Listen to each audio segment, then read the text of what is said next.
دریافت فرمایا ہے کہ جمعے کے دن صبح ہی سے جمعہ مبارک کے میسیجز آنا شروع ہو جاتے ہیں۔ اس دن کی خصوصیت یا فوقیت دوسرے دنوں کی نسبت کیا ہے، اور کیا اس دن کی مبارکباد کے میسیجز بھیجنے سے کوئی ثواب ملتا ہے؟ بھیا، ثواب اور عذاب کا تعین تو حضور اقدس صلی اللہ علیہ وسلم ہی فرما سکتے تھے۔ ان کے بعد امت میں کسی کا کوئی حق باقی نہیں ہے کہ وہ ثواب اور عذاب کا تعین کرے۔ حضور اقدس صلی اللہ علیہ وسلم نے مثلاً یہ بتا دیا کہ جو آدمی شراب پیتا ہے 40 دن تک اس کا سجدہ قبول نہیں ہوتا۔ اب کوئی بھی ان کے بعد ایسا نہیں رہا، سیدنا ابوبکر رضی اللہ عنہ اور صحابہ رضی اللہ عنہ سے لے کے قیامت تک جو متعین کر دے کہ ثواب اور عذاب یہ انہی کا حق تھا، وہی جانتے تھے۔ انسانوں کے لیے قانون وضع کرنا یہ صرف اللہ کا حق ہے۔ حضرت رسالت پناہ صلی اللہ علیہ وسلم بھی اپنی طرف سے کوئی سزا متعین نہیں کر سکتے تھے، کیونکہ اللہ کا اور بندوں کا اپنا حساب ہے۔ حضرت شاہ عبدالعزیز صاحب محدث دہلوی رحمۃ اللہ علیہ نے تحفہ اثنا عشریہ میں، اور حضرت مولانا عبدالعلی صاحب رحمۃ اللہ علیہ نے مسلم الثبوت اصول فقہ کی جو شرح ہے فوات الرحموت، اس میں انہوں نے ان مسائل کا ذکر کیا۔ باقی دونوں آ رہا ہے۔ کچھ لوگ یہ کہتے ہیں کہ جمعے کے دن یہ میسیجز نہیں ہونے چاہیے۔ کچھ جو اجازت دیتے ہیں وہ اس وجہ سے کہ لوگ دین سے پہلے ہی ہٹ رہے ہیں، اور ہم نے تو جو یہ دیکھا ہے اب تک کی زندگی میں کہ جو بچے بھی کالج، یونیورسٹی اور اسکول جاتے ہیں وہ اچھے خاصے سلیم الفطرت، اچھے خاصے نیک طبیعت کے، سنجیدہ خدا کے دین کی طرف لپکنے والے، چلنے والے نہیں لپکنے والے ہوتے ہیں، مگر یہ نصاب تعلیم جب تک ان میں الحاد اور فحاشی اور یہ نظام تعلیم خدا کے دین سے بیگانہ نہ کر دے، اس وقت تک ان کی جان نہیں چھوڑتا، نہ لڑکیوں کی نہ لڑکوں کی۔ آخری درجہ ہندوستان والے طے کر رہے ہیں کہ ہندو، سکھ، عیسائی لڑکے لڑکیاں آپس میں شادیاں کرنے لگے ہیں۔ خیر سے یہ ان کے لیے نعمت یہاں میسر نہیں، سکھ نہیں ہوتے، ہندو نہیں ہوتے، وگرنہ ہم ان سے بھی بڑھ کے کرتے۔ تو یہ جو ماحول ہے اور جو چیزیں ہیں، اس پہ شامی کا ایک جزیہ یاد آیا۔ شامی رحمۃ اللہ سے پوچھا گیا کہ صلاۃ التسبیح کو جماعت سے پڑھنا جائز ہے یا نہیں؟ تو انہوں نے اس کی تشریح کی کہ اصل میں حنفی فقہا کے نزدیک نفل کی جماعت نہیں ہوتی جب تک کہ حضور صلی اللہ علیہ وسلم سے ثابت نہ ہو۔ چاند کی نماز ہے، گہن کی نماز ہے، یہ ہے تراویح کی نماز ہے، عید کی نمازیں، یہ سب ثابت ہے۔ وہ کہتے ہیں اصل ثبوت ملے وگرنہ نہیں۔ ایک تو تھا اصل میں جائز ہے جہاں منع کیا گیا، یہ نہیں کہا حنفیہ نے۔ حنفیہ کہتے ہیں اصل میں ہی نفلوں کی جماعت جائز نہیں ہے، تو صلاۃ التسبیح نفل ہے، وہ کہتے ہیں اس کی جماعت جائز ہی نہیں ہونی چاہیے، نہیں ہے۔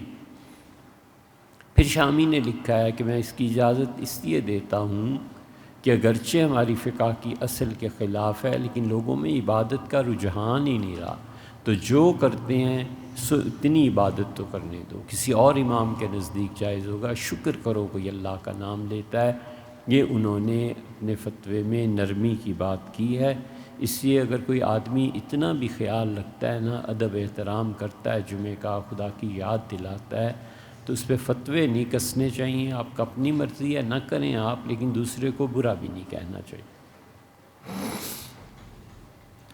یہ ارشاد فرمایا ہے کہ جمعے میں جو دعائیں تھیں، میسیج ہے کہ وہ پھر دہرا دوں، تو حضرت زین العابدین رحمۃ اللہ علیہ جو تھے وہ اللہ سے دعا مانگتے رہتے تھے بہت زیادہ، اور جب انہیں غسل دیا گیا تو ان کی کمر پہ نشانات تھے، تو لوگوں نے ایک دوسرے کو دیکھا اور کہا یہ حضرت تو بڑے آرام کی زندگی گزارتے تھے، یہ نشانات کیسے ہیں؟ تو معلوم ہوا کہ رات کو صرف تہجد اور نفل ہی نہیں پڑھا کرتے تھے، بغیر کسی کو بتائے بوریاں اٹھاتے تھے کمر پہ اور جا کے بیوہ عورتوں کے گھر دے آتے تھے۔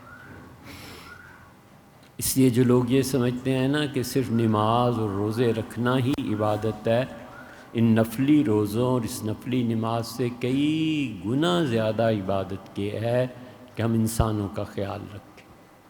کوئی آدمی نفسیاتی طور پہ بیمار ہو گیا ہے، 1-2 گھنٹے اس کو دے دینا، اس کے ساتھ بیٹھنا۔ کوئی دوست کسی مشکل میں پھنس گیا ہے، اس کو تسلی دے دینا۔ بیوہ عورتیں ہیں، یتیم بچے ہیں، انہیں پڑھا دینا، اپنے محلے میں بچوں کو پڑھا دینا، تربیت کر دینا۔ اسی طرح جو محتاج ہیں ان کی مدد کر دینا، بس چپکے چپکے یہ کام کرتا رہے تو اللہ کی جنت ان سے دور نہیں ہے۔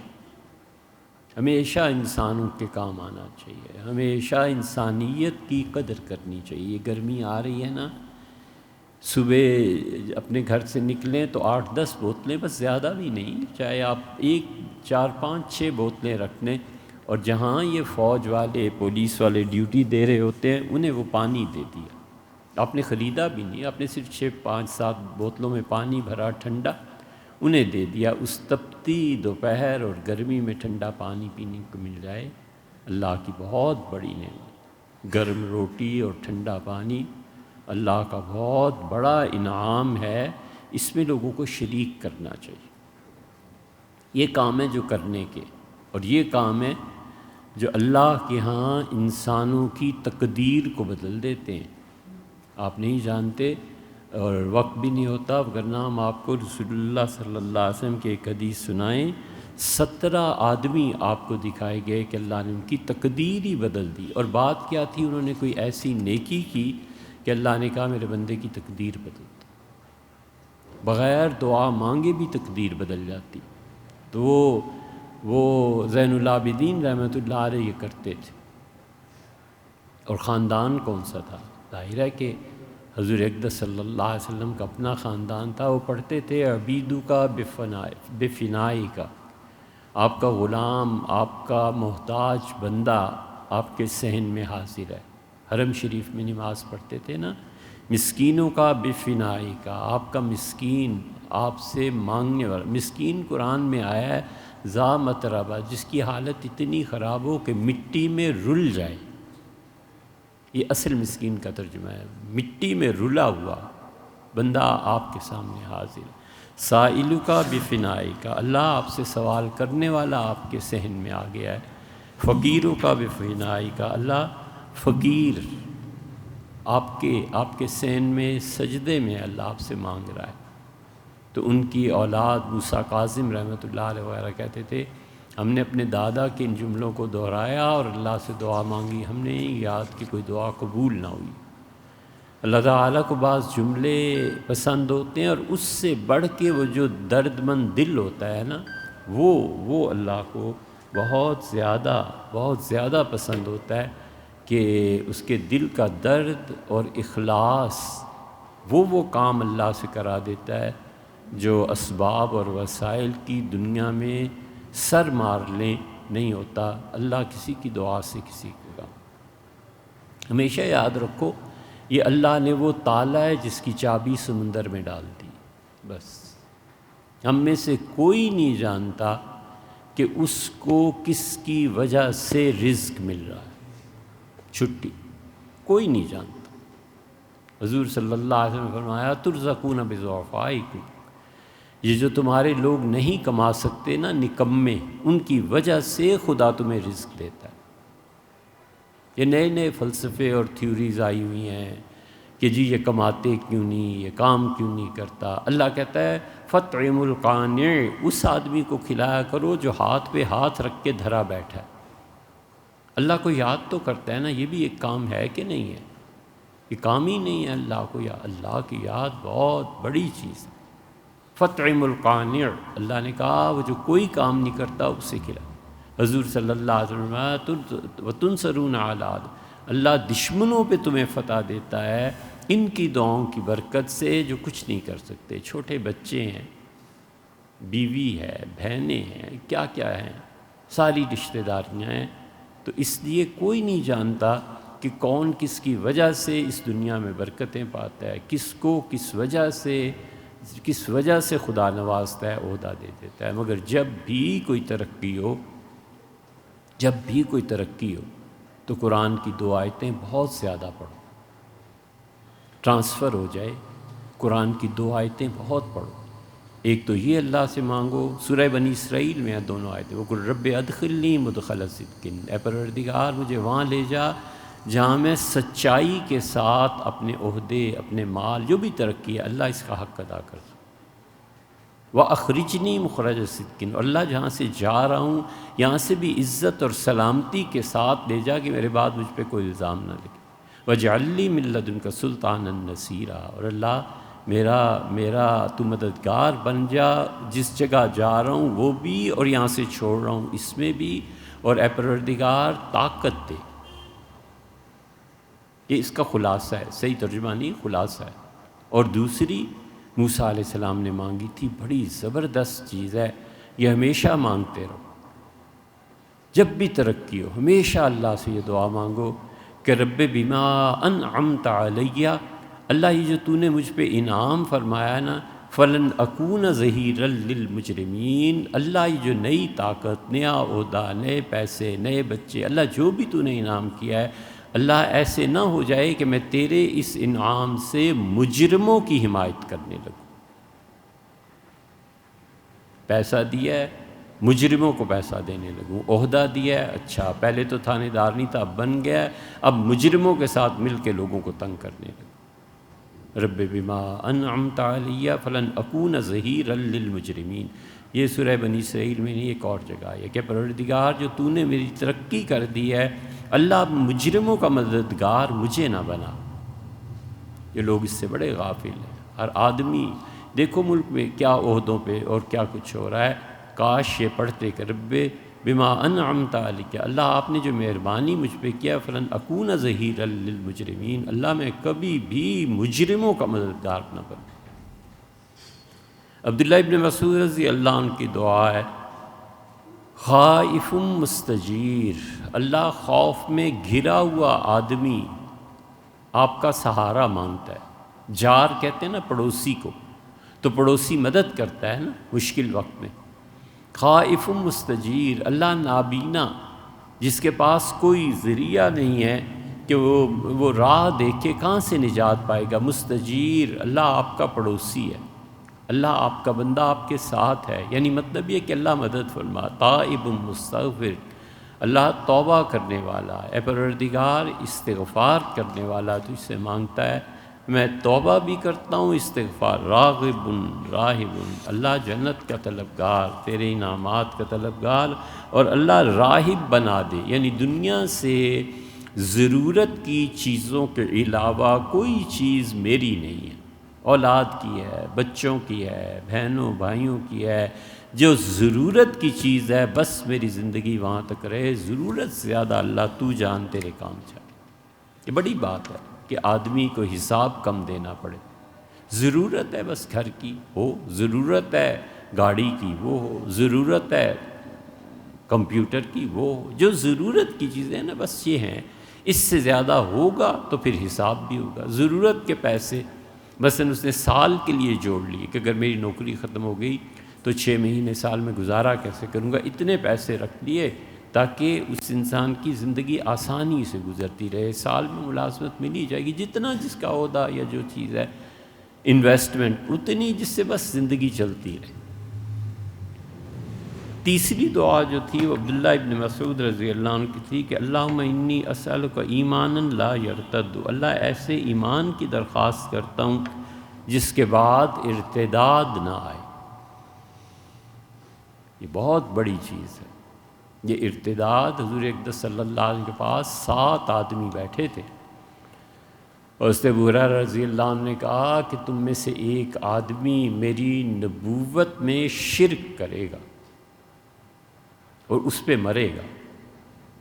تو ہم سہم گئے کہ یا اللہ یہ بد نصیب کون ہے، اور ہم 7 نے حضور صلی اللہ علیہ وسلم کے جانے کے بعد وعدہ کیا کہ ہر کوئی دوسرے کو اپنی اطلاع دیتا رہے گا۔ تو جب کوئی ایمان پہ چلا جاتا تھا ہم شکر کرتے تھے کہ وہ نہیں تھا۔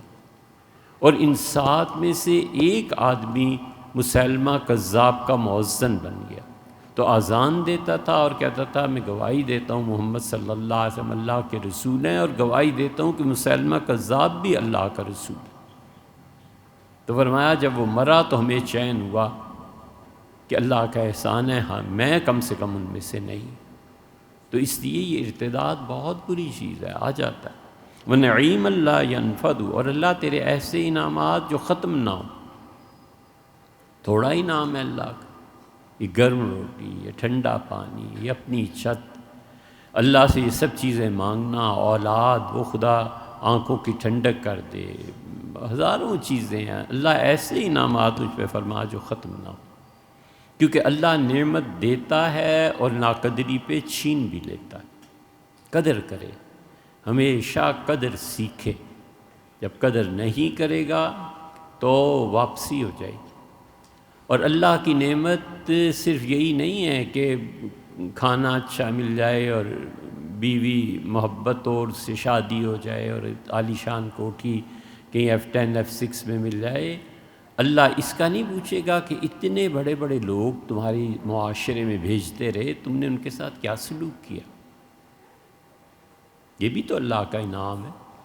اللہ تعالیٰ پوچھے کہ اقبال جیسے آدمی تم میں پیدا کیے تھے تاکہ تم سمجھو، تم کوئی انسان بنو، اور ہم کہیں گے اللہ وہ زبان ہی نہیں سیکھی جس میں علامہ اقبال کا پیغام تھا، پروردگار اس پٹڑی پہ نہیں چڑھے جو جا کے انسان بناتی۔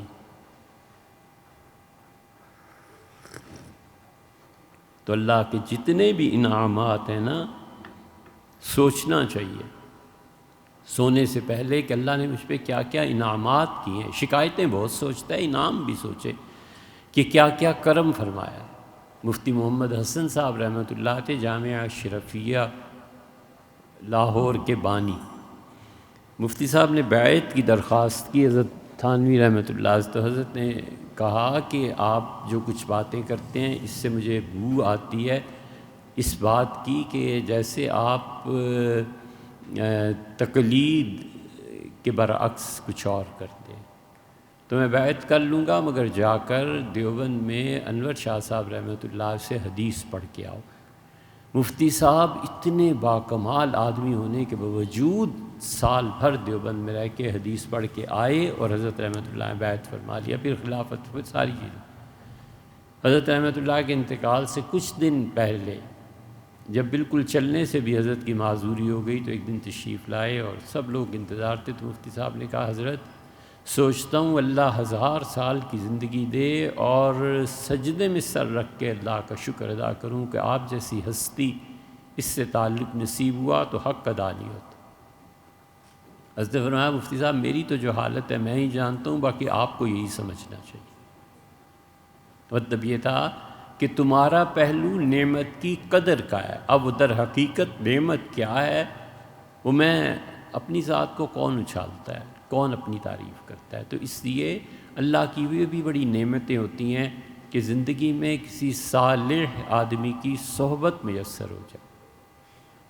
اس لیے وہ مرافقت نبی کا، عبداللہ رضی اللہ عنہ نے تیسری دعا مانگی اور کہا مرافقت نبی کا سیدنا محمد، حضور اقدس صلی اللہ علیہ وسلم کی دوستی، ان کے ساتھ رہنا نصیب کر دے۔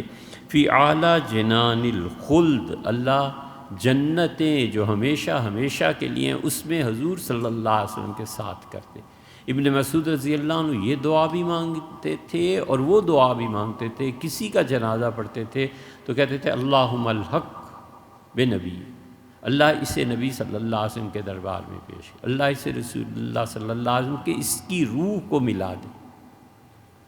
ایسی نحوست پڑی ہے کہ جو تیسری تکبیر کے بعد دعائیں مانگنی چاہیے بہت لمبی،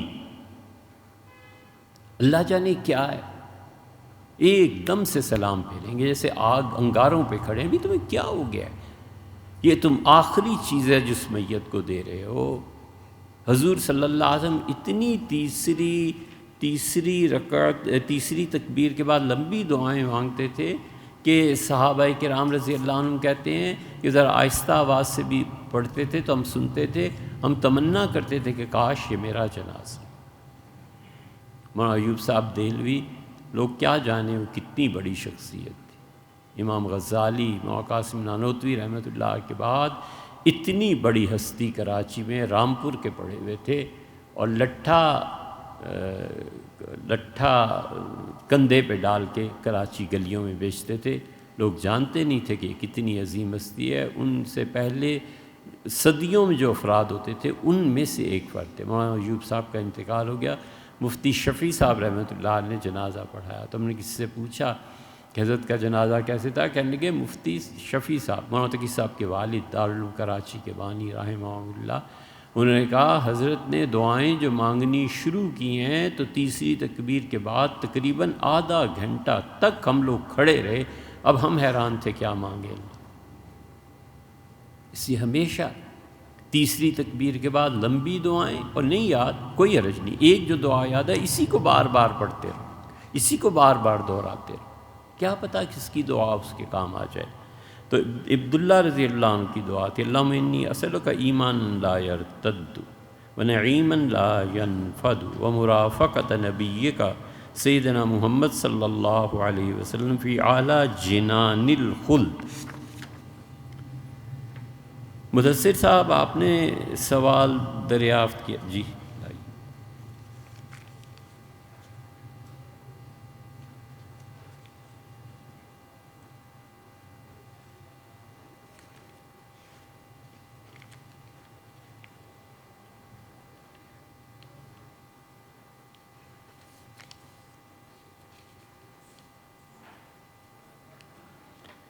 دادی اماں کا انتقال ہو گیا تو جو ان کے پینشن کے پیسے جو کچھ بھی پڑا ہوا ہے وہ وراثت کے اصولوں کے مطابق تقسیم ہوگا۔ یہ پتہ چلے کہ کون کون ان کے ورثاء زندہ ہیں تو پھر اسی حساب سے تقسیم ہوگا۔ مدثر صاحب آپ نے جو وراثت کا سوال پوچھا ہے بہت آسان ہے، ایک بیٹا اور ایک بیٹی بھی۔ اچھا، ایک بیٹا اور ایک بیٹی، اس کو ذرا سا آپ واضح کر دیں، بیٹا بیٹی اور کون کون ہے، تو رشتہ داری واضح ہو جائے تو پھر اس کا پورا ایک چارٹ بن جاتا ہے، وہ انشاءاللہ آپ سے عرض کر دیں گے، اسے رکھ رہے ہیں۔ آفتاب صاحب کو دے دیں، ان سے لے لیں گے انشاءاللہ۔ مدثر صاحب آپ نے جو بات کی ہے وراثت کی کہ والد صاحب اور تایا جو تھے بڑے ابا وہ کاروبار میں پارٹنر تھے، پھر دادا فوت ہوئے، پھر اس طرح ہوا، ساری چیز کا خلاصہ یہ ہے کہ ہم فرض کر لیتے ہیں کہ وراثت میں جو بھی کاروبار آپ کے پاس آیا ہے اور بعض لوگ آپ کے جو شریک ہیں، بہت آسان ہے، آپ انہیں وراثت کا حصہ ان کا پورا دے دیں، وہ خوش اور راضی ہوں، کوئی دباؤ ان پہ نہ ہو کہ کاروبار میں ایک بچہ کہتا ہے اتنا میرا شیئر ہے، اتنے پیسے میرے ہیں، دوسرا تیسرا، آپ ان کو دے دیں، خوشی سے وہ قبول کر لیں، آپ بالکل ٹھیک کام کر رہے ہیں۔ آپ نے لکھا ہے نا آخر پہ کہ ان کو ان کی رقم ادا کر دیتا ہوں، تو شرعاً بالکل اس کی اجازت ہے، شریعت آپ کے اس رقم دینے کو بشرطے کہ وہ خوش ہوں بالکل تسلیم کرتی ہے۔ مسجد میں نماز تراویح میں تیز تیز قرآن پڑھا جاتا ہے جس کی وجہ سے سستی، نیند، تھکاوٹ کا غلبہ ہو جاتا ہے۔ یہ میاں نیند کا کیا غلبہ ہوتا ہے؟ وہ تو جب آہستہ آہستہ پڑھے، تیز تیز پڑھتا ہے تو کون سنتا ہے اور کون سمجھتا ہے؟ اور گھر پہ اکیلے نماز میں تراویح دلجمی سے زیادہ حاصل ہوتی ہے، تو کیا فرض نماز کے بعد تراویح گھر پہ ادا کر سکتے ہیں یا نہیں کرنا چاہیے؟ مسجد اجڑ جائے گی، مسجد ویران ہو جائے گی، مسلمانوں کا اجتماع کم ہو جائے گا۔ آپ کو پتہ ہے حضور صلی اللہ علیہ وسلم عید کے لیے جاتے تھے تو ایک راستے سے گزرتے تھے، واپسی پہ دوسرا راستہ اختیار کرتے تھے۔ اس کی یہی حکمت تھی کہ عید کے بڑے دن میں حضور صلی اللہ علیہ وسلم اس راہ سے اس راہ سے دو راستوں سے آنا جانا ہوتا تھا، تاکہ جو دیکھیں ان کو احساس ہو کہ مسلمانوں کی بڑی تعداد ہے۔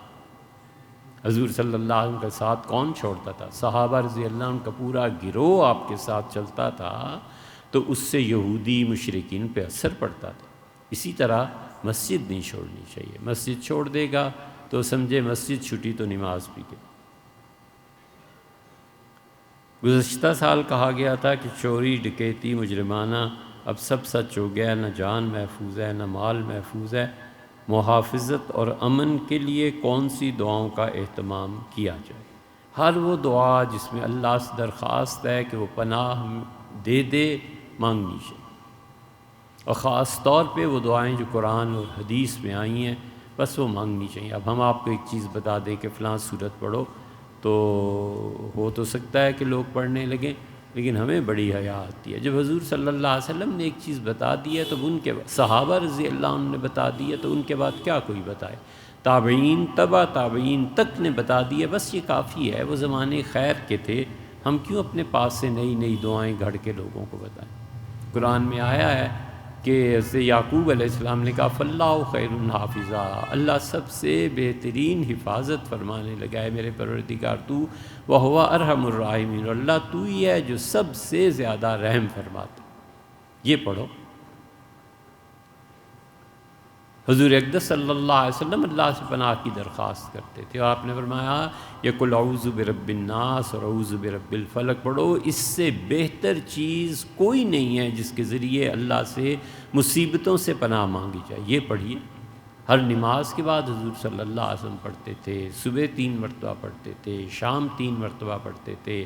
یہ پڑھ کے اپنے بچوں پر پھونکتے تھے۔ آپ اپنے بچوں پہ دم کیجیے، اور صالح صحبت اختیار کیجیے۔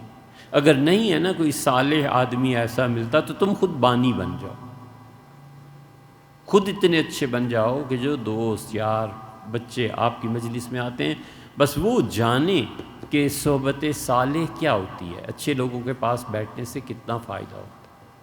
تو اس لیے تمام وہ دعائیں جو کتاب و سنت میں آئی ہیں، صحابہ رضی اللہ عنہ کے آئی ہیں، بس ان کا اہتمام کر لیجئے۔ کیا فائدہ کوئی نئی دعا بتائیں اور نئے وظیفے اپنی طرف سے؟ حضور صلی اللہ علیہ وسلم کی تلقین بہت ہے۔ ایک سوال یہ پوچھا ہے کہ عرب جو کچھ آج کے دور میں امیر ہونا گناہ ہے، اس جملے کی تشریح کر دیں۔ اس جملے کی تشریح یہ ہے کہ اسے نہیں نظر آتا کہ اس کے محلے میں کتنی بچیاں ہیں جن کی شادیاں نہیں ہو رہی، اس کے بہن بھائی نہیں ہیں، بھتیجے بھتیجیاں نہیں ہیں، پورا خاندان نہیں ہے۔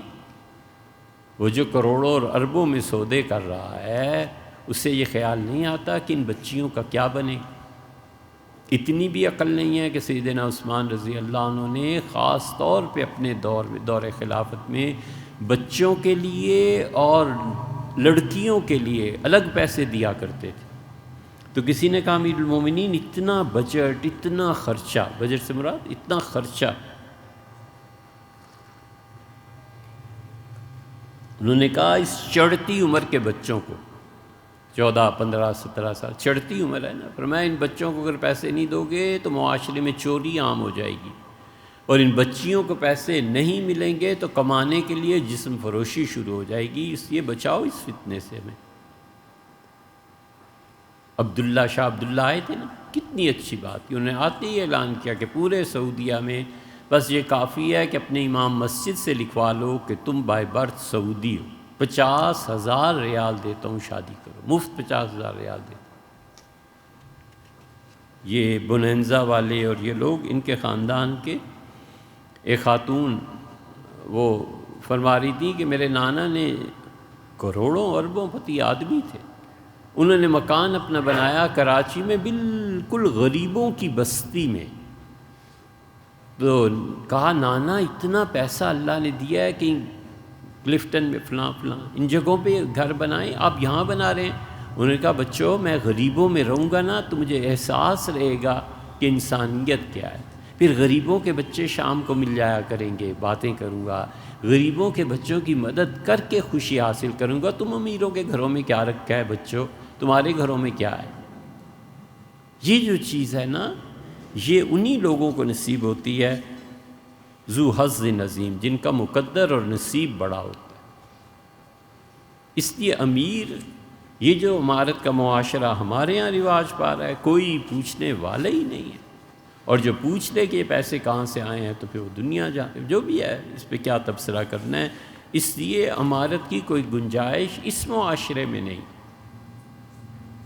وہ روزے کا فدیہ نہیں ادا کر سکتا۔ حد ہماری پستی کی یہ ہے کہ ایک دوست ہمارے بتا رہے تھے، وہ عمرے اور حج کا کاروبار کرتے ہیں، انہوں نے کہا کہ چھوٹی عید کے 15 دن بعد تک کسی فلائٹ میں کوئی سیٹ ہی نہیں ہے اتنا عمرہ کرنے والے۔ ہم نے کہا افسوس ہے ان سب پہ، کاش ایک اچھی یونیورسٹی یار بنا دیتے، جو بچے امریکہ پڑھنے جاتے ہیں ان قابل ٹیچرز کو یہاں بلا کے کروڑوں کی تنخواہ دے کے ہماری یونیورسٹی ہوتی، اس میں پڑھاتے کہ ایک نسل پہ پہنچ کے رک جائے، آئندہ ہمارے بچے خود ہی سنبھال لیں گے۔ کاش ان عمروں کی بجائے ہم سے پوچھتے کہ کتنی بری رسم ہے کہ 70 سال کا بڈھا ہے اور 15 سال کی لڑکی اس سے بیاہی گئی ہے، وہ جو رسوم ہے، اور ایک آدھ بچہ اس سے ہوا اور وہ مر گیا، وہ بیچاری بیوہ ہے، اس کا کون رکھوالا ہے؟ کاش انہیں معاشرے میں احساس ہوتا کہ سارا وقت اس کڑھن میں گزر جاتا ہے کہ یا اللہ مہینہ گزر رہا ہے، تنخواہیں کہاں سے دوں گا، 4 بیڈ رومز کا فلیٹ بنا کے کسی غریب کو دیتے تھے کہ بچے اس میں رہو، وہ بیچ دے نہ بیچے، آپ کو اس سے کیا؟ ہم اتنے اندھے ہو گئے ہیں، اور ہمارا مذہبی طبقہ برابر کا اندھا کرتا ہے۔ جی رمضان میں عمرہ کرو، حضور صلی اللہ علیہ وسلم میرے ساتھ حج کرنے جتنا ثواب ملے گا۔ کوئی شبہ نہیں ہے کہ حضرت رسالت پناہ صلی اللہ علیہ وسلم نے فرمایا تھا، لیکن اسی اللہ کے رسول علیہ الصلوۃ والسلام نے فرمایا تھا کہ فاطمہ میرے پاس کوئی غلام ہوتا تو میں اس کو بیچ کر، میری بیٹی، اس پیسے کو ان لوگوں، ان یتیم بچوں پہ خرچ کرتا جو بدر میں اللہ کی راہ میں مارے گئے تھے۔ میں بیٹی آپ کو کیسے غلام دے سکتا؟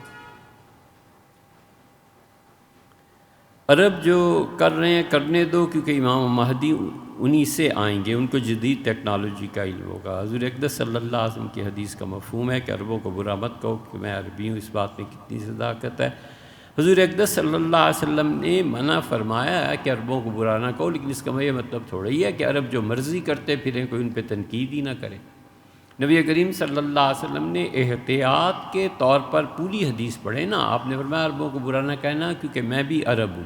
تو جب عربوں کی برائی ایسے نہ ہو کہ حضور صلی اللہ علیہ وسلم تک پہنچا دے، تو نتیجہ یہ کہ وہ ایمان اور کفر کا مسئلہ بن جائے گا۔ باقی جو عرب کرتوت کرتے ہیں، یہ تھوڑی سزا ہے ان کے لیے کہ جب اسپین ختم ہو گیا، جب عربوں سے ہٹ کے اللہ نے خلافت ترکوں کو دے دی، آج اس کو 700-800 سال ہو گئے ہیں۔ کون سا دن ہے جب انہیں جوتے نہیں پڑے عربوں، اور پھر تو مستقل اسرائیل بن گئے۔ عربوں سے اللہ نے قیادت چھین دی، ترکوں کو اللہ نے دے دی، ترکوں سے پھر خدا نے چھین لی اور امریکہ کو دے دی۔ امریکہ اس وقت دنیا کا سب سے بڑا گائیڈ کرنے والا عالمی قیادت امریکہ کے پاس ہے۔ اب اس میں کون سی ایسی بات ہے؟ رونے دھونے اور ان چیزوں سے کام نہیں چلتا۔ سیدھی طرح آدمی وہ کام کرے جو کام سائنس ہے، ٹیکنالوجی ہے، ہمارے ہاں دماغ ہے، ہمارے بچے ہیں، کیوں نہ ہم ان پہ محنت کریں؟ کیوں نہ ہم کہیں کہ بیٹے میں نے اتنے پیسے خرچ کرنے ہوتے ہیں، 10 لاکھ، یہ لے میرے بچے 10 لاکھ، جا اور پڑھ کے آ اور اس ملک کی خدمت کر۔ یہاں نہیں ہو سکتا، باہر پڑھ اور پیسہ کما کے یہاں کے غریبوں کو بھیج۔ 10 صورتیں۔ حضرت مہدی ان سے آئیں گے، حضرت مہدی وہاں پیدا ہوں گے۔ تعبیر میں فرق ہے۔ اہل تشیع کہتے ہیں کہ حضرت مہدی آئیں گے، ہم کہتے ہیں حضرت مہدی پیدا ہوں گے۔ بڑا فرق ہے۔ ان کے نزدیک مہدی زندہ ہیں، دنیا سے پردہ فرما گئے سن تیسری صدی ہجری میں، اور امام غائب ہیں اور وہ آئیں گے۔ ہم کہتے ہیں مہدی پیدا ہوں گے، آئیں گے نہیں۔ یعنی امام غائب کا جو تصور ہے وہ ہمارے یہاں نہیں ہے۔ تو وہ امام غائب کے لیے جو کچھ اوصاف بیان کرتے ہیں بالکل اس سے الگ ہے۔ ان کا خیال ہے وہ آئیں گے، اس لیے جو اہل تشیع کے بعض ائمہ ہیں، حتیٰ کہ ہمارے استاد، ہم نے ان سے پڑھا، وہ جمعہ نہیں پڑھتے۔ وہ کہتے ہیں جمعہ قائم ہوگا حضرت مہدی کے آنے پہ، پہلا جمعہ وہ پڑھائیں گے، اور پہلا جمعہ پڑھانے کے بعد وہ کہیں گے کہ جس نے سیدنا علی رضی اللہ عنہ کا اور فلاں کا حق غصب کیا تھا، چلو ان کی قبروں پہ، اور جا کے ابو بکر اور عمر رضی اللہ عنہما کو زندہ کریں گے، اور پھر انہیں پھانسی پہ چڑھائیں گے، سولی پہ، اپنی مظلومیت کا ہم بدلہ لیں گے۔ وہ یہ کہتے ہیں کہ حضرت مہدی امام غائب ہیں، آ کے وہ یہ چیزیں کریں گے، اور کہتے ہیں جمعہ قائم ہی نہیں۔ اہل تشیع ہی کا ایک گروہ ہے جس میں ایران کی موجودہ حکومت بھی شامل ہے، وہ کہتے ہیں شہر میں جمعہ ایک جگہ ہوگا، وہ جمعے کی اقامت کے بھی قائل ہیں۔ اور کبھی آپ تہران گئے ہوں تو جمعہ کے دن صبح سے سڑکیں بھری ہوئی ہوتی ہیں، اور سارا شہر ایک جگہ جا کر جمعہ پڑھتا ہے۔ وہ ان کا دوسرا طبقہ ہے، یہ دوسرا طبقہ ہے۔ ہمیشہ یہ اصول کی بات یاد رکھنی چاہیے کہ اہل تشیع کا اور ہمارا اختلاف فقہ اصغر میں ایسا نہیں ہے۔ مثلا وہ کھلے ہاتھ چھوڑ کے نماز پڑھتے ہیں، ہم باندھ کے پڑھتے ہیں، وہ خمس دیتے ہیں، ہم زکوٰۃ، یہ نہیں۔ اصل اختلاف عقیدے پہ پہنچ جاتا ہے کہ عقیدہ کیا؟ عقیدہ یہ ہے کہ امام غائب آئیں گے، ہم کہتے ہیں نہیں، امام مہدی پیدا ہوں گے۔ اس طرح کی بہت سی چیزیں ہیں جن کا ذکر ہم وقتاً فوقتاً کرتے رہتے ہیں۔